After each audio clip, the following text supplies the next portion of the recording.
We are live, aren't we? Thanks God. Yeah, we are. Yeah, we are. Yeah, Good let me evening, see. everybody. Let me see. Check. Can you feel your I'm pulse? alive. Yeah. Okay.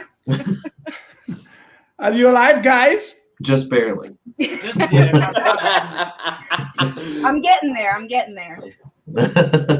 Oh, Cool. that's enough. Oh, you are getting alive with a little help of a liquid friend. Yes, that's right. I'm sure it's not as good as the wine in Italy, but it'll do.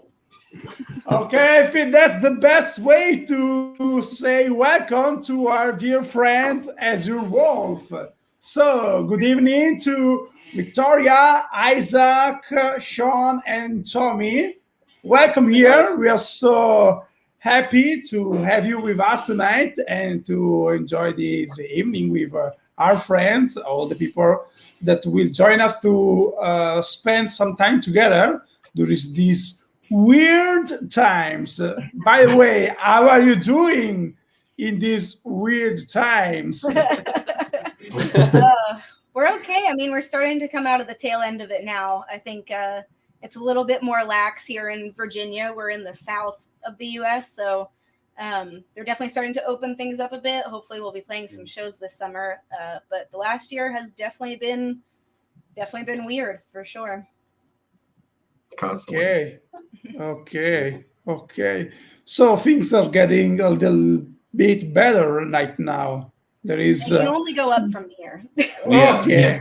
Very Well, true. absolutely. But there is hope. There is There hope. is You can hope. say. Definitely. Yeah. Okay. That's nice.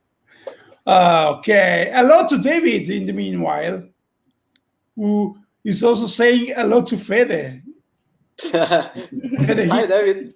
David want to Hey, say hello David. to you in particular. Okay. Hi, David. It's better. Oh, now Everyone is better. everybody. Yeah. Yeah. So, guys, tonight we will talk a little bit about your career as singular musicians, but also as a band, as a project. And we will ask you a bunch of questions. And another comment? Okay, yes, Yeah. yes, Caballero. Hey, Yes, hello, sir. yes. Hey, yes. Hello. Hi. Okay, so let's start. We usually start this live chat interview with a personal question about the very beginning of your career, guys. So we will talk about how you started to play, to get into music. So is the official question. When did you start singing for Victoria, playing guitar for Isaac, playing the bass for Sean, and playing drums for Tommy? And how you started? Who's going to start? I'll start. I'm front and center here. Yeah. Okay. Singing I've always done like in the shower. It's always like singing has always been a pastime for me, but was terrified to do it in front of people. So it wasn't until like 2 years ago I did my first open mic, which was the first time I ever sang in front of anybody other than the dog. And ever since then, it's just kind of been like an ongoing roller coaster journey. But yeah, it's only been about 2 years. What about you? I started on bass before I got to guitar.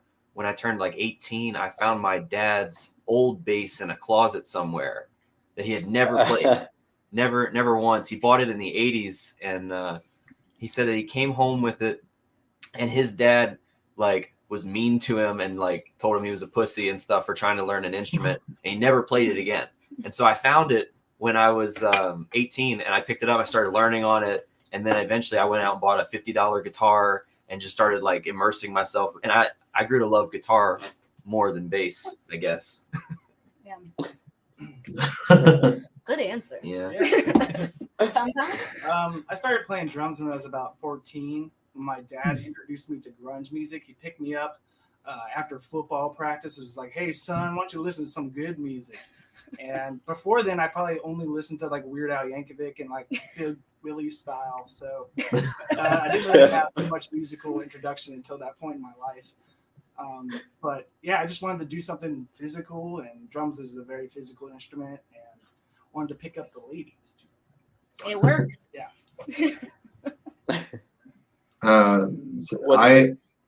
I started playing music in the 4th grade. I joined the orchestra, and I was doing that like all throughout middle school and high school. In middle school, I had decided to pick up guitar to pick up girls. And then that once I started enjoying guitar, I started a band with a buddy of mine like 3 or 4 years ago, and I'd only played guitar up until then, but we needed a bassist. So I just picked up a bass and decided to start learning bass. And then I was like, well, I've been wasting so much time. Like, this is my instrument way more than guitar. Yeah, it's been, like 3 or 4 years of just absolutely loving the bass. Okay, awesome. And did you guys take some lessons with your instrument or your personal instrument, or are you all self-taught or something like that? Pretty much self-taught for me. I took guitar lessons for like 3 months, like 2 years ago, just to kind of learn some, like, how to play the guitar. But yeah, that's it as far as lessons.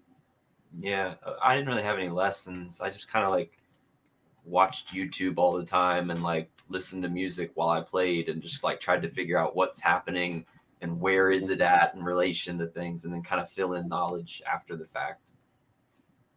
Yeah, I didn't really have any lessons. I basically played to albums for like the first 4 years of me playing drums. I just played to like really simple stuff. Like I would even play to like Britney Spears and just like random pop songs like that, just to get like a tempo down. So yeah, I basically would just play to like my stereo for most of the beginning parts of my musical journey. Okay. Cool. I've had some guitar lessons. I took, I was in the orchestra for a long time, and that was obviously all taught. But the guitar I took lessons for about 3 months. But most of my formal music learning has come through music theory courses. I've taken like 4 or 5 music theory courses, and that's sort of helped every instrument. But He's our music theory guy. I'm the nerd. And how many instruments do you play, Sean? How many you got? How long do you have? I'm confident enough that I can pick up and make semi-enjoyable sounds with most things that don't involve breathing, because I'm an asthmatic. So like, don't give me a flute or anything, but like anything with strings, I got you. Do you also play drums? Not like Tommy. I can try, but if it involves more than one limb, I'm kind of screwed. Okay. Good. Okay, so I feel you're you have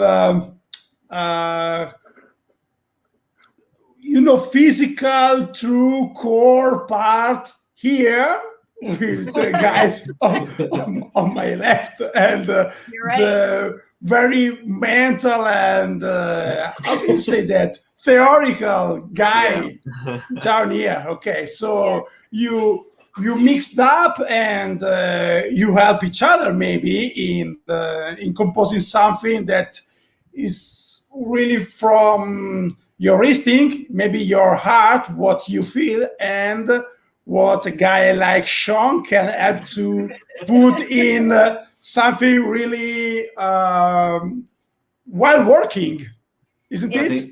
You hit the nail on the head. Yeah. Yes. Okay. But also Sean is also very instinctual and raw as well, and a powerhouse of feeling. So as much as he's got in the music theory department that we don't have, he can utilize that and still have as much raw feeling, if not more, than we do. So, well, and I'm gonna say this back. They are the best listeners that I've ever met. So, yeah, and that's all it takes is listening. And these guys are the best at it.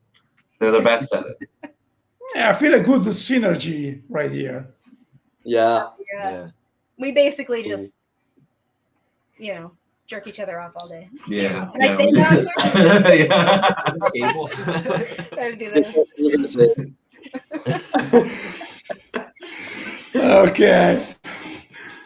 Okay, awesome. So we have a second question here regarding the development of your musical career, your musical passion. When did you guys decide to become professional musicians? Which was the spark that brought you to this decision? For me, it was that first open mic 2 years ago. As soon as I got on the stage, mind you, I was wasted. Had to be wasted to get on the stage. But I knew when I did it that that's what I wanted to do. And that the whole 9 to 5 office thing was not going to be my life. And I just wanted to put my whole soul, mind, body into making art and music my life and my career. Yeah, cool. For me, it was like, I think I was working 2 jobs, like at a gas station and Food Lion. I was just like, fuck, I can't do this anymore. And so I was basically like, I gotta do something else because this is just awful. So that's basically, I think I was like maybe 17 or 18 when I was doing that. So around that point in time. Okay. I think I figured it out in college that I wanted to do something in a creative field. It just took me like 3 or 4 years after college to like figure out how I was going to get to a place where I could do that and like start figuring out what that actually meant. So in the last year, it's really like honed together, especially with all of these people. Awesome. I used to, back in high school, I wanted to be a composer for movies. And that was like where all the music theory and stuff was taking me. But then I got out of that for a little while because I just had no idea how to break it. I didn't want to go to college. And I didn't really know where to go. So I joined up. I wanted to keep doing music, so I joined a cover band. And that was like the first time that I'd ever been in a band that played like rock in front of people. And I was that was when I was like, screw the movie music thing. I want to be a rock star. Like, this is everything. So it was definitely, first time playing guitar in front of people. I was like, yes. You wanted that. Yes, absolutely. I love doing interviews like this because I feel like we all learn so much about each other. It's not like we just sit around and be like, so when did you know you wanted to be a professional musician? Yeah, I was nervous when you didn't ask me that in our first practice. I was like, she doesn't even care she doesn't even know why I want to be a musician. She'd be like, I gotta make bread. You actually get to know each other as members of the band. Maybe you discover something from your band member that you never knew before. Totally. Yeah. Luckily, nobody's asked anything that's made us unveil bad secrets. That question will be a hard one. Not yet. Yeah. I don't know, but well, I have 3 names. Do you know that, Simon? You have 3 names? Yeah. Whoa. I didn't know that. Really? Oh, it's they are taken from my grandfathers. It's What are they? Federico, Carlo, Giorgio. And they're all first names? Yeah. Wow. How many middle names do you have? It's a pain in the ass when I have to sign something, Oh, I bet. Federico, Carlo, plus the surname. It's too long. If you have 3 of them? Yeah. That's really strange. When you have to write a check, do you like order like the big prize money checks? So you're right, son. Yeah, it's a pain in the ass.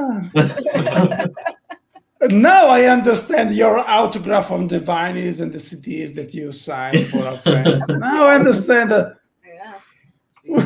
Sometimes I have to sign the CDs and the digipack, and I find out a sign that I never recognized it. I say, "What the fuck? Who the fuck is that?" Now I understand that it's you. Yeah, it's me.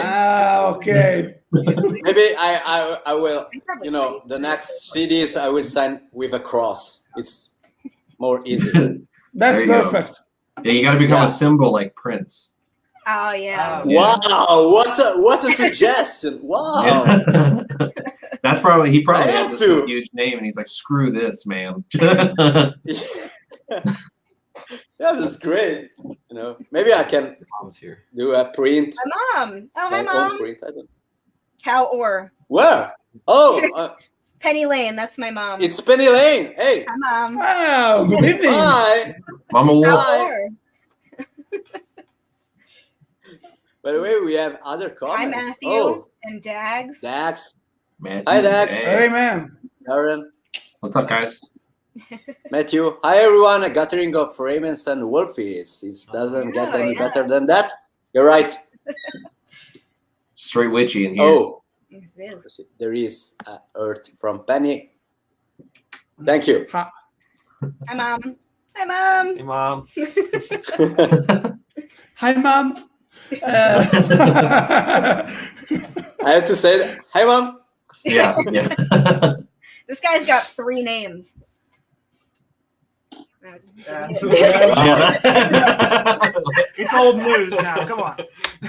It's a big news. It's a secret. It was a secret. It was a secret. The secret's out now. But it's not more. Yeah. Why I have to get 3 names? Well, by the way, we can go on. We can go on with the question. More interesting that my 3 names, you know. We can leave it as a cliffhanger for the second interview. Yeah. That's a very good idea. Yeah. Anyway, let's go with our questions. That's better. That's better. Okay. Guys, let's talk a little bit about influences. Which are the albums and the bands that have influenced you the most during your musical growth?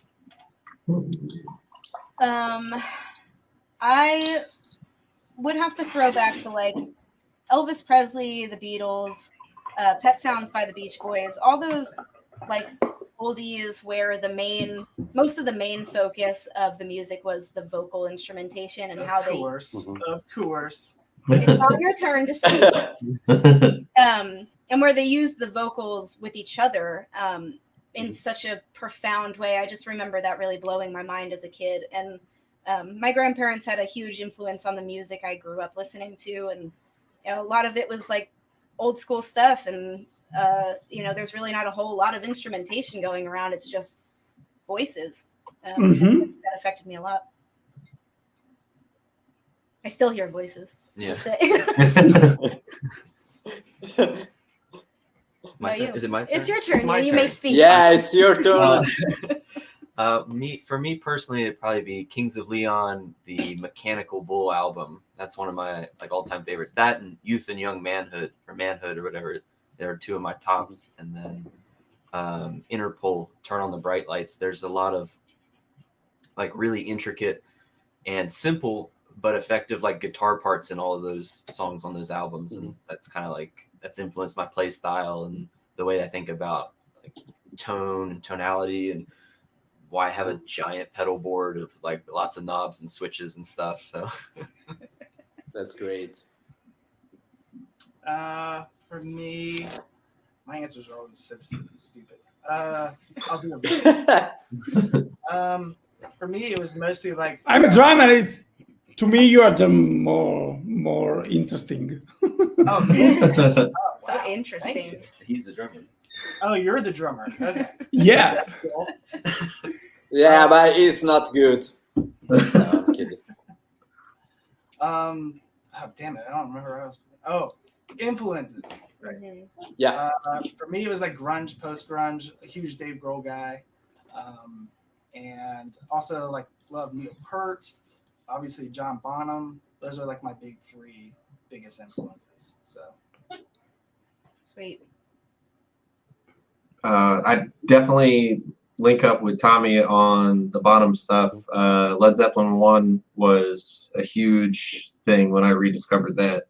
And The Doors, first album, both of those were not that I hadn't been into rock and roll and stuff before, but they really felt like they cut straight into what I loved about rock and roll and helped me.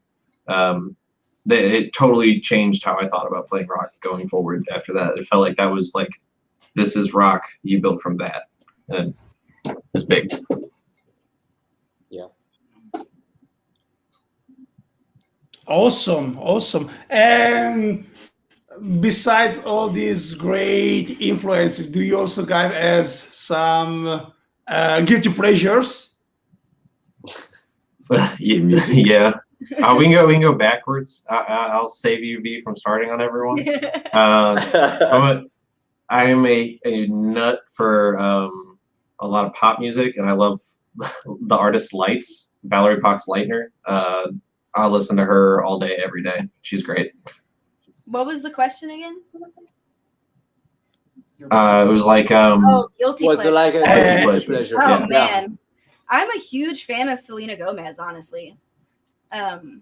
Selena Gomez, and I mean, I guess John Mayer is not a guilty pleasure. Like everybody loves John Mayer. Just pleasure.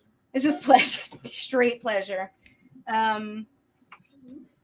Yeah, Selena Gomez, I would have to say, is my guilty one. What about Yeah. you, Isaac? I don't know if I feel guilty about it, but I do love Beyonce and like Mandy Moore and like really strong like girl power like voices in music. I knew you were gonna say Mandy Mandy- Moore. I knew Mandy it. Moore was taken by another man, but I love her. Love that movie. She was in that movie. Right? Yes, she was. Yeah. Good job. What about you? Guilty pleasures. Guilty pleasures. Let me think. For me, probably like Lady Gaga. Yeah. Yeah. Yeah. So good. ABBA. I knew you were gonna say Yeah, ABBA too. ABBA. God, I'm so in sync. Cool. There's something else. I can't remember what it was. Vin Diesel. Nothing else? Vin Diesel, yeah. Vin Diesel. Have you listened to Vin Diesel's Oh, song? you should. Feel like No. Yeah, No. yeah. I know about Mike Tyson. Mike but Tyson not has a Vin song? Diesel. Yeah, that's. I know that he tried to become a singer. He tried to maybe he's record something, I don't know, but not Vin Diesel. It's the first time. Listen to "Feel Like I Do" by Vin Diesel. You will not be sorry. Yes. It's very It's a fantastic. brilliant pop song. You can take something away from Can it. you repeat the title, please? Yeah, not my favorite. Write it down. Write it down on the private chat. I want to know the exact Yeah, I'm title. gonna Of write the it Yeah, yeah. Gotcha. Yeah. I know also Eddie Murphy is a singer too, I think. Yeah. Eddie Murphy. Yeah. He did. Yeah. Party all the time. That song Nice. dang. What? Oh, Sean already did it. Oh well. Feel like I do, Vin Diesel. That's Do it. Feel like I do. I will totally check it out. Feel like I do. Feel like I do. We can just reenact it for you. Yeah, I'm we'll just curious. play I'm it. curious. I'm curious right now. So What? good. Vin Diesel tried to do music. Yeah. You wouldn't think worked. it It worked, did. man. At least for that song. Yeah. Definitely. Cool. It's really cool, you know. Yep. That's about all you can say. Yeah. That's Yeah. I usually watch his movies to punch guys and driving fast, you know. But also, But- he's got a sensitive He's side. sensitive singing, yeah. Paints the whole picture of the guy. you know, I'm speechless. I don't know. We can go on. I had to check this. You never know what's inside the bald man. Yes, you would know. No. What do you mean? Inner side. about the Okay. creativity, Got you, spiritual got you. side, and something like that. Yeah, of Inspiration. course. Yeah. It's all about. Okay. Okay. Interesting, by the way. I see here that there is a question from your mom, Penny, who says, "What other instruments do you all have outside the band or music?" But I have to tell you, Penny, that we will ask that later because that's one of our main questions. So we will talk about it in Hanging the with next my mom. That's like my favorite thing to do. There is Okay. also a question from David, I think. Simon, sorry. He's saying, do you ever know a legend metal battler? Seems over our head. Battlelore. Battlelore. I'm I gonna don't go with know. no. I'm gonna go with no. Yeah. That guy's Yeah. icon says it all, though. Yeah. Unfortunately, not. There is a question from Matthew. Okay, there's not interesting question from a drummer. I like that. Mhm. It's for you, Tommy. Here it is. I have a question for everyone. My biggest influence as a drummer was Lars Ulrich of Metallica, and because of him, I've played chamber drums for 27 years. Have your idols or influences made you want to play the brand they play? Yeah. I'm gonna let him Do we have answer. Put your beer down. Yeah, Isaac's got the golden answer. He's the golden goose here. The guy from Kings of Leon, Wow. he plays this guitar. It's a ES 325 from 1972. It's the exact same model he plays, and yeah, so they've influenced me a little bit. And then the amp that I play out of is the same one that another Dawes, a musician that I like, that he plays out of a 64 Deluxe as well. Wow, it's great, man. I'm jealous. It's really great. It's a pretty guitar. Yeah. Yeah. Personally, no, I don't feel like I've been affected by like the brand of something exactly. What about you? Yeah, I mean, I have like not the exact, but like I guess the model Tama that Dave Grohl played in, like when they recorded Nevermind. So it's like this big old school 80s like Tama kit that has these big toms on it. And what he used to do was put a floor tom up on his top tom too. So it was these like big, almost like washing machine looking drum kits. And I started doing that for a little while, but it started effing up my kit, so I stopped doing that. But, and then I switched over to DW like a couple years ago, and I don't regret that change at all. And Dave Grohl uses DWs too. So yes. So. None here. Okay. I just buy cheap instruments. That's how I can have so many of them, is because I just buy the cheap ones. Okay, cool. What about you, Fede? Well. What about you? Yeah. I'm thinking. Thank you, man. Let me think. Okay. Yeah. I owned a couple of years ago an orange amp because one of my favorite guitarists, Jim Root, owned an orange amp. So yeah. Nice. But right now, as you can see, I'm using Kettner. Advertisement moment. Yeah. Well, also, I bought a Schecter because of Avenged Sevenfold guitarist Sinister Gates when I was young. Dude. He could rip. Yeah. Right now, yeah, that's it. I used to have an orange amp too. I had an orange TH30 head for a while. Oh, it's supposed to the same model. TH30? Yeah, nice. Yeah. That's a good head. Yeah. Good head. It's not expensive. A lot of good head out of that bad boy. it's not expensive, you know, Sean, but it's really cool. And it's like good quality sound. The thing gets loud as hell. Yeah. As fuck. I think it's 30 watts, right? Yeah, I think so. And yeah, it was killer. It was like a 1200, I think, brand new, something like that. Yeah. Not like Fenders, you know. No, Fenders are like 0 to 1, this guy. and you can and maybe you can, I don't know, kill someone. Just turn the volume up to 1. Yeah. It's cool amps, by the way. Dude, I got my 60. It's actually from 1964. I got that 64 Deluxe at a yard sale for $100. It's insane. Somebody Yeah. just I'm like, jealous. I'm angry with you, man. It was perfect, in working condition, barely Wow. used. They just had like left it Wow. in their garage for forever. It's crazy. The holy grail of amps. Yeah. I'm so jealous. I'm so jealous. John Lennon. Yeah, great for you. Great for you. Yeah, I have to pick one. So maybe in the next future.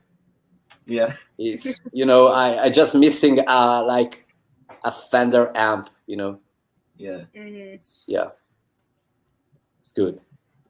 Okay. Oh wow. Well, about me. Yeah, but you, Simon. Yeah. Is it Yeah, about If you it's- want me to answer, I was. Oh, you can. I We can forgot always you. go on if you want. Yeah, please. Not the problem. I think that's a question for everybody. So maybe I can answer. I don't know. Yeah, you can. By the you way, can. I was a big fan of Lars Ulrich when I was 14, and I really wanted a Tama, but I couldn't afford it. And also, I became a big fan of Dream Theater when I was 16, and yeah. I still wanted to buy a Tama as Mike Portnoy, but I couldn't afford it. But I could afford at least one cymbal at a time, and so I bought some Sabian cymbals that were very, very cool, very nice, but also very fragile. And every time that I broke a cymbal, I became more and more, Sick. poor, more and more poor, and I couldn't afford any cymbal at all. So I started to play cheaper instruments until I got some endorsement from Pork Pie for the drums, and that was very cool.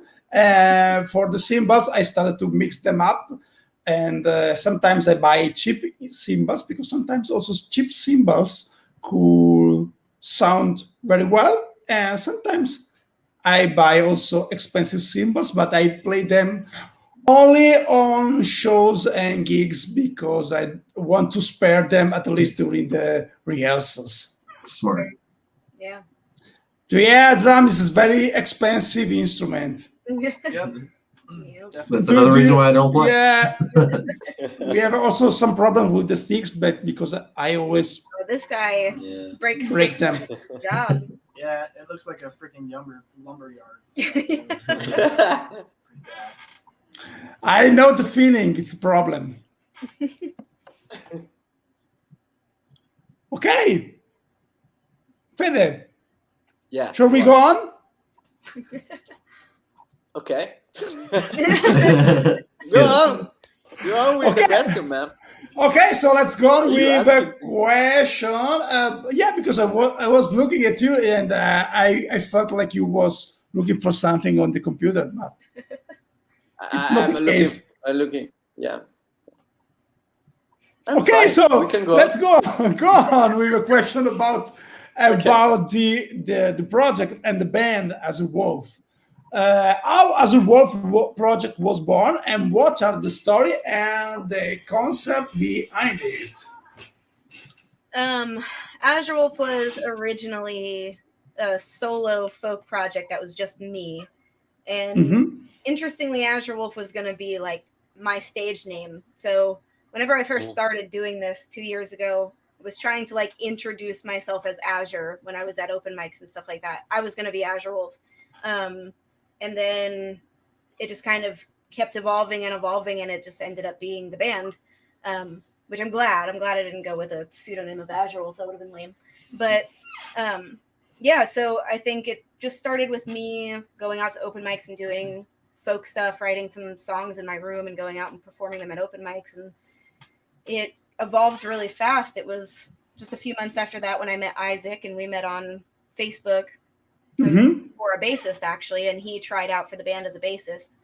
And then he's just a really good lead guitarist, and we ended up using him on lead guitar, and then met Tommy here at an open mic where he was with a different band and brought him in, and Sean was the last on board.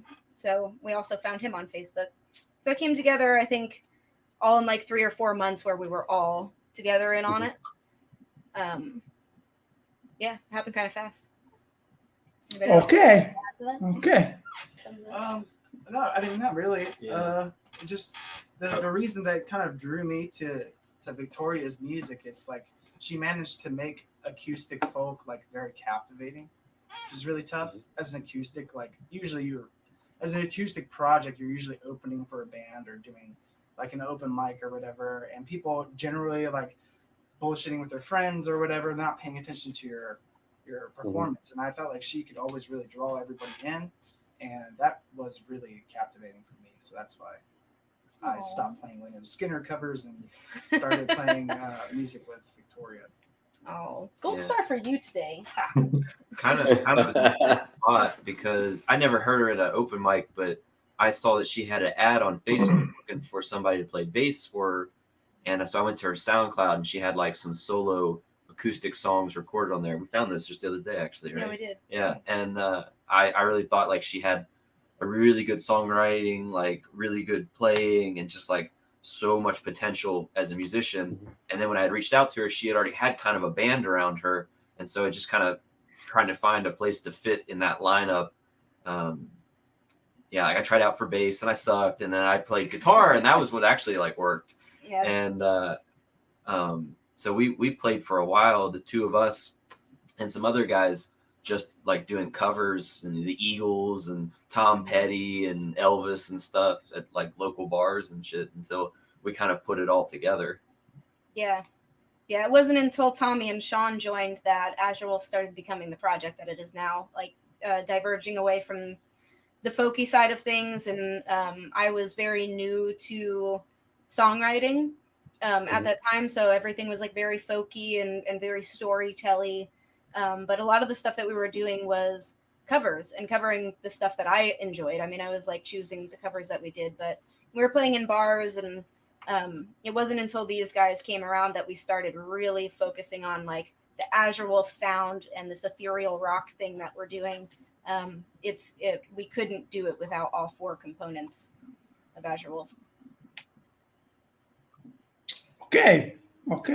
And where do you take inspiration for the name Azure Wolf? That was me. I was actually sitting at work, a job that I really, really hated, and I would dissociate a lot. And I was just starting to do like this folky thing, and I really wanted a stage name. I didn't want to go out there and embarrass myself and like not and like be associated with Victoria Backle. So Azure is just like a French take on my favorite color, and wolf is my spirit animal. So it just kind of like popped in my head. Nobody would associate me with that, and I could do this totally behind the curtain and nobody would know, and it stuck. Cool. You say it's your spiritual animal because you practice some kind of meditation or something like that?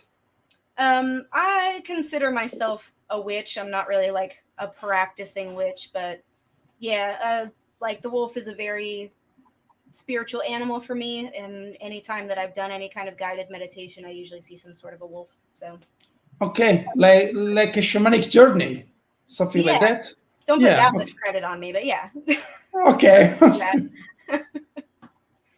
I used to practice something like that. I mean, I have some passion from spirituality and meditation, so I also practice some shamanic journey with the drums, because drums helps to get in that state of mind. And I know what you mean, talking about spiritual animal, spiritual guide. Yeah, it's really cool.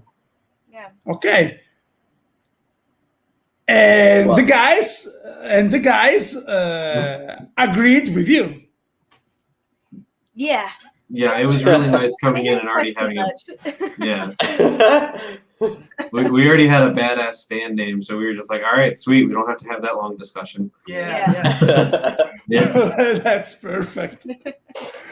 Okay, and what about the songwriting process? of the band? How do you usually come up with your ideas? It used to be very much like I would write a song and bring it to the band, and we would all work on like this finished like something that was already pretty much finished, and then we'd all work together to make it Azure Wolfie. And recently we've gotten, not even recently, I think it's been like in the last year or 6 months, I guess. We have 4 really good songwriters in this band. We're very lucky about that. And we've really gotten into this habit of giving somebody space to jam something out, and then Isaac will hop on and do his guitar part, and I'll start writing some lyrics in the background. And so usually when we get together for band practice, we'll say like, let's just jam and see what comes out, and we'll end up walking away with a song or two. So it's really just about feeling each other's energy and allowing everybody's songwriting capabilities to shine. Okay. And how many times do you rehearse together? How many times do you practice together? How many times do you have these jams, the kind of jams during the week? We do Tuesdays, Thursdays every week. Yeah. Sometimes more often, but most of the time, two times a week. 2 times a week. Okay. And where do you take inspiration for your lyrics? For my lyrics? Yeah. I really am driven by the melody of the song. I seldom can have lyrics written and then put them to a song. I really don't work like that. It has to be like the melody needs to be there, and I need to be immersed in the sound of what's happening, and then the lyrics will just come. So whatever is emoting through the instruments, I will play on. Okay. And do you also create something or improve the songwriting process individually? Sometimes with our home band, we used to jam together to record the jam session, and then we get back home and start to play again, listen again to the jam session. Sometimes some ideas come out with this second listening of the jam session. And I do that, yeah. And what about the lyrics? Do they come out during the jam sessions, or do they come out individually? The lyrics usually come out in the jam session, or at least the beginning of, like, sometimes I'll have a verse and a chorus written, and then I'll just like sing the first verse again until I have a second verse. I'll go home and write a second verse, but I don't feel like we ever leave where we don't at least have a chorus written. Like, Yeah. I feel like at least for me, I feel unsatisfied if we have like a song there and there's no, like, I don't know what the hook is yet. Yeah, usually those songs don't last too long. No, they don't. Yeah. 'Cause I need to have that personally for it to stick. And V's crazy good at coming up with stuff on the spot. I can't tell you how many of our songs would be like, we walk in and like we're doing this jam session, we come up with some kind of a vibe, and 20 minutes flat, she's like, okay, here's a dope ass song. I mean, she's the best. Well, it takes 4. It takes 4 for sure. It takes 4, baby. We need to rework that. It's not it yet. Okay, cool. And what do you usually talk about your lyrics? Usually talk about Or can you give us some examples? I think I really draw upon my past a lot. I think I feel like I seldom write about what I'm presently going through, because I take a long time to process things. I'm like somebody that has to sit in what they're feeling for a long time to even realize I'm feeling it in the first place. So my lyrics are usually about already past experienced moments in my life where I've had time to process what they were and what they mean, and they're ready to be verbalized. So I think I draw a lot on traumatic experience, or not, they're just like general relationship experiences, or figuring myself out and different relational things. Okay. That's cool. Thank you. Before transforming this question in a psychological therapy session. Let's talk. Let's talk a little bit about what we all miss the most as musicians. Let's talk a little bit live performances. Do you guys remember your first live performance with Azure Wolf? And what was your best live performance ever, like ever in your life? Wow. You look all smiley over there. What? Do you have an answer? I just remember that first set that we all played together at the Scutcheon. Yeah. We just like played in the corner of a brewery after like a week. Wow.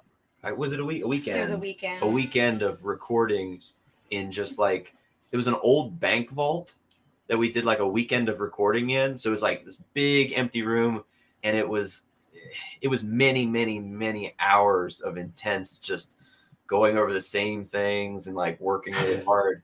And then at somehow in that process, the guy that was recording us was like, hey, do you guys want to play a show too at the end of the week at this like brewery that I have a relationship with? And we were like, sure.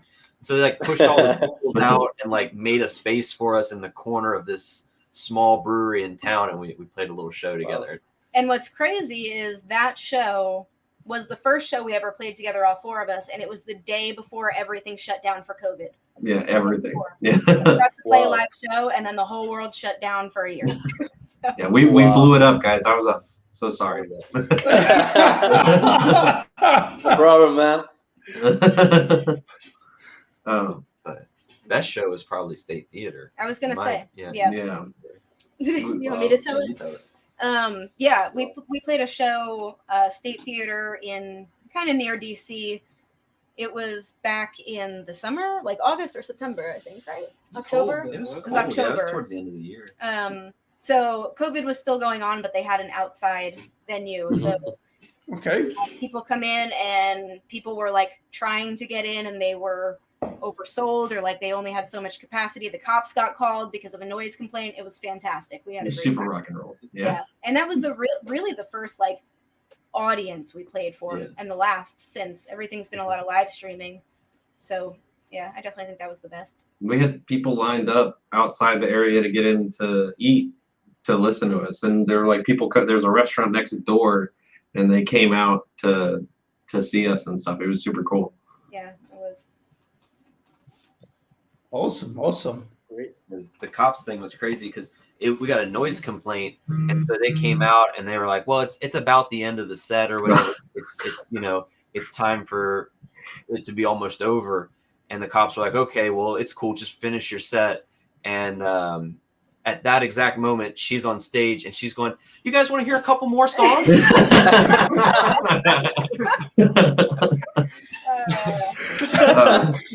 That's Isaac's dad was manning the merch booth, and they're talking to him, and he's like, they're almost done. Yeah. I can just you can almost see your dad's face just getting red immediately. Yeah. I don't know if I do that. That's hilarious. Okay, so let's play a couple more songs and then let's go to jail all together. Yeah. Let's make this thing go all night. Oh man. Cool. I can imagine. Hopefully many more of those to come. Yeah. Yeah. Ideally this year, but when it's safe and everybody's happy and healthy and comfortable. Yeah. Oh, the cool thing about that show, though, is the dude that did the lights for that show worked at Woodstock. Oh yeah. Oh yeah. He was Oh, really? Really? Like the festival. Wow. Yeah. Yeah. How old were he? How old was Yeah, I don't. Yes. Yeah, he had to be in his 70s, I guess. Yeah, he was an older dude. Wow. He was at Woodstock 1. Yeah, he was Huh? at Woodstock 1. He was at Woodstock 1? Wow. Yeah. Dang. Had lights back then. I didn't know it was Woodstock 1. He just said he worked Electricity at did the not I festival. didn't go that far into the story. I don't know. That's crazy. You know. We should just start making up stuff about that show. Yeah. It's like, dude, Obama showed up. It was crazy. They wouldn't let him in. Yeah. Yeah. We were sold out. There's capacity, man.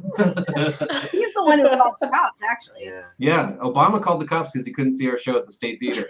Fact. Cannon. Funny. I can. Okay. Well, yeah. Let's talk a little bit about the future now. What are the plans for you and Azure Wolf in the future? Oh, just keep writing. I mean, we write with a fury, and I think if we can hang on to that fire, and ultimately the goal for me is to make this band my career and my life. I mean, it is already my life, but if I can make it profitable, if we could all make it profitable, I know we're all equally committed to the project, and that's very fortunate. I don't know if you get that a lot elsewhere, but the level of commitment and love to this band is huge. So I have no doubt that the future for us is going to be busy and lucrative and happy. And also together. Yeah. Okay. We've been through a ton together in just a year, and it definitely, I couldn't imagine doing this with any other Wolves. Hell no. Okay. And do you guys have any other project besides Azure Wolf, or your commitment is all completely focused on the band? Y'all better be careful, Anthony. This is the dark secret question. This is the dark secret question. Here it is. Go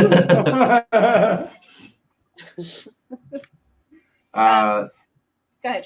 Okay, yeah, I'm not seriously involved in any other projects. I was, when I first met these dudes, I was in 3 other bands that I was regularly practicing with, and all of that got pushed aside when this became what it was, what it's supposed to be. And I was so happy for that kind of like clarity and stuff. But that being said, I love making music with anybody who likes to make music. So I'll probably constantly work with other people that want to work with me. But without a doubt, Azure Wolf is the sole focus.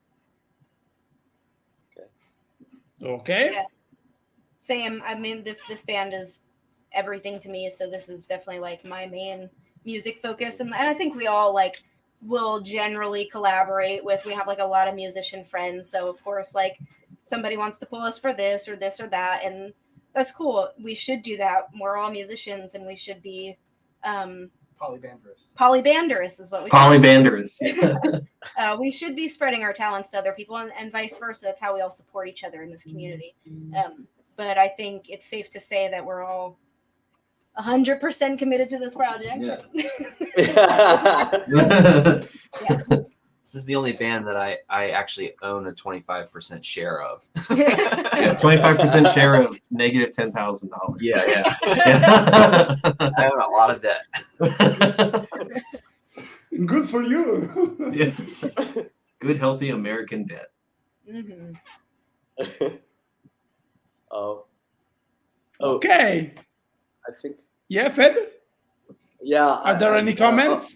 Yeah, there is a funny comment about me from Matthew. Says Fed is looking for Fender's amp on the internet, right? Oh, back when we were talking about our amps, yeah.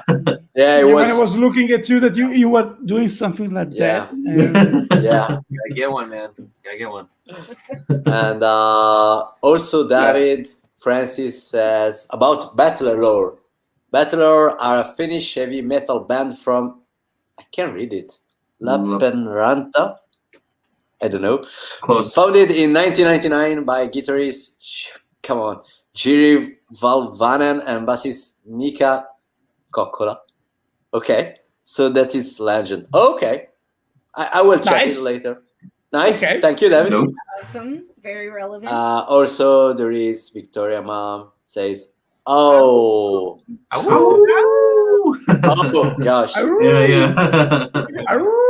Yeah, exactly. It's better with animal sounds, Yeah. By the way, I think David have to go. Well, as good night, everyone. Bye, David. Bye, David. Bye, David. Thank you Bye, for David. joining us. Yeah, and that's it with the comments. Okay, We can so go on. we can go with the question that is related to the question that the mom, Victoria's mom, was wondering. So, which are your hobbies and interests besides music? For me right now, I recently got into photography, and that's been cool. Oh. It's been a thing that I can do without the pressure of it having to be successful in any way. It's just fun, it's something to learn, and then it can also be integrated into all the stuff that we're doing with the band. So that's been a fun little venture. Cool. How about you, Boo Boo? Other than music. Well, when I'm not doing this music, I'm recording and before COVID, like front of house engineering and monitor engineering. So it's kind of music 24/7 around here for me. Cool. We all play cornhole. Cornhole. Good one. Corn. Oh yeah. Good one. Yeah, cornhole. Do you know that game? Do you guys play cornhole in Italy? Where you throw the bean bag into the hole? It's kind of an American game, isn't it? Yeah. I don't know that. It's No. all we do. Yeah. It's Yeah. like horseshoes, but it's with a board instead of a ring. And it's with a bag full of corn. This is very American. There's no way. Yeah. Yeah, I explain, don't explain, think there is explain. something in Italy like this. I'm interested. Yeah, I'm please. interested. So- Explain. Bag of corn, like a bag of corn, and then you have Okay. wooden. Yeah, but it's usually corn. It's supposed to be actually corn. corn? Okay. Yeah, it's supposed to be corn. Be a bean You have bag. two boards on either side of the yard that has a hole in it, like Yeah. this big. So you Okay. underhand Okay. throw it, and you have to get it on the board, which is 1 point, or you get the bag of corn in the hole, which is 3 points. So you get super drunk in the sun, and you throw a bag of corn into a hole. That's all it is. Over and over Cool. again. Is that why it's named that? It is now. So American. the most important thing is to be drunk when you have to do this, Yeah. right? Yeah, for most yard Okay. games, I would say. I like it. Yeah. Oh, Maybe we, now it makes sense. yeah, maybe we have to. We can try, Simon. What do you think? Yeah. You guys try. We should have started off explaining cornhole like, well, first you get some beers, Yeah. then you get the bag. Yeah. Yeah. First. You need that counterbalance while you're throwing. Yeah, exactly. Just don't throw the beer. That's crazy. Cool. Yeah, we have to do. My After big the hobbies beer, are so- board games. I'm a big time board gamer. Although like super complex takes 4 or 5 hours to play a game, strategy, war game stuff. I love that. Oh, Cool. strategy war games like Warhammer or something like that. Yeah, I've spent a lot of money on Warhammer in my life. Oh. I haven't played as much This Warhammer guy anymore. too. This Yeah. guy too. Yeah. Yeah. Skulls for the Skull Throne. Go Corn. But no, I have gotten less into that, and now it's more just like traditional board games that are a little cheaper to get into than Warhammer. Did you also paint some miniatures? Yeah, from yeah. Warhammer? They're all Oh. packed up downstairs, where I would happily show them off. But I definitely have painted a good bit. Can I ask you what was your favorite army? I played Eldar for a long time. Okay, Eldar. Yeah, I had like a 3,000 point Eldar army for a little while. Eldar Wow. kick-asses. They are very hard to. Well, I used to have an orc army, and that was. Yeah, I loved playing against orc players. It was just fun. Yes, it's fun, but they are not as strong as Eldar, in my opinion. They're a lot of fun though, and you get to scream Yeah, at the yeah. table. Yeah. Cool. Okay. Cool. Okay. So, did you guys? That's another question that we ask sometimes. did you guys learn something strange or weird during the lockdown? Because when we started to do this live chat, the purpose of this very question is about something that you learned or used to do during the lockdown that you usually don't do during your usual life. Okay, so did you practice something weird, something strange, or did you discover some particular passion, like some TV series in particular or movie that you discovered in your new free time? No, we've just been playing. I mean, for me, I've just been playing a lot of music. Just been focusing on the band a lot. Focusing on like the live set and writing mostly. My partner and I got really into making Indian food for a little while, and now I have a super high spicy food tolerance. And a super high toilet paper bill. Yeah. It was a bad time to need more toilet paper.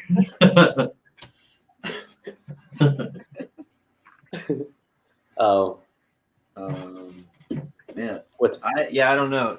Nothing new. I started doing like audio recording. I built like the studio here at the house, kind of out of like, because I worked as like stagehand, monitor engineer, front of house engineer when there were shows, but then there were no shows, and so I kind of started figuring out a way to keep busy with that kind of stuff and working from what I know.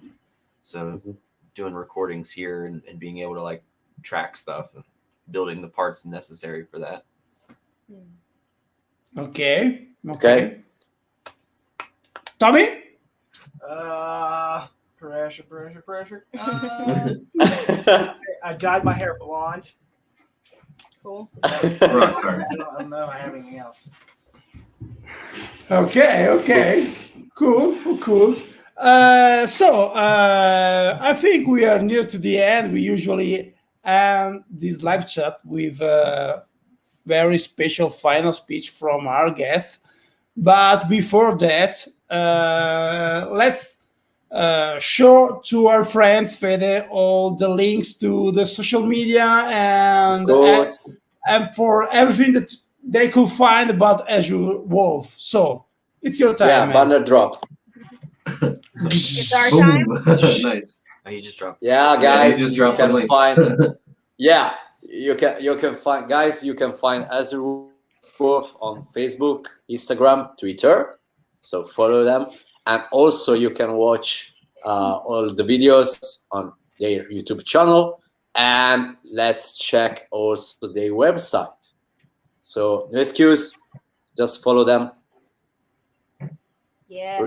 Doing now. Now. Again. Now. And again.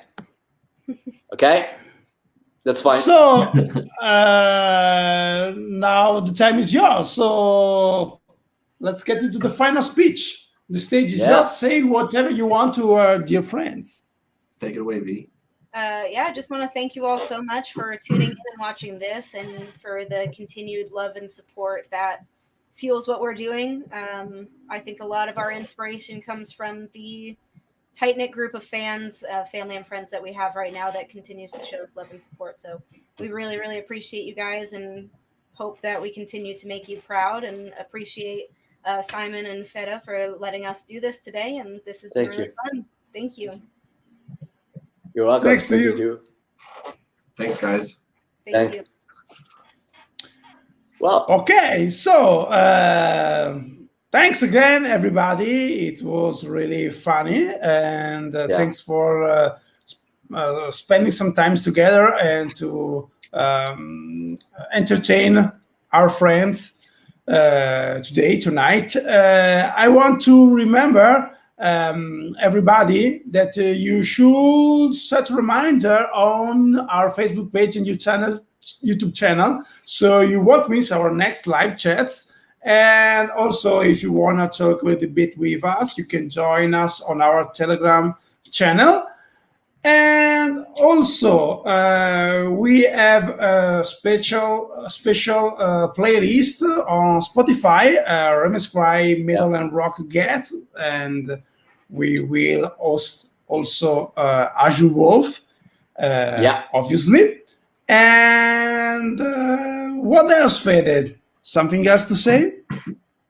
Well, we just opened the pre-order of our. Okay.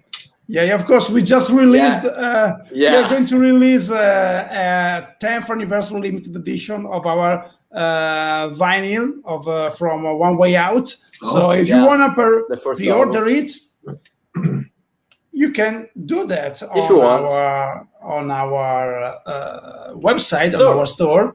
Yeah. So if you want to collect this limited edition stuff, you can do that. Anyway, again, thanks again, Victoria, Isaac, Sean, and Tommy for being with us. All the best to you. All the best for Azure Wolf. Let's hope that everybody could get back on stage and everybody could enjoy live shows as soon as possible. And that's it. Definitely. Thanks again. Thanks so much. Thank you, guys. Thank you. Have a good day, good afternoon, a good evening, wherever you are in the world. Bye, guys. Thank you, guys. Bye. Bye-bye.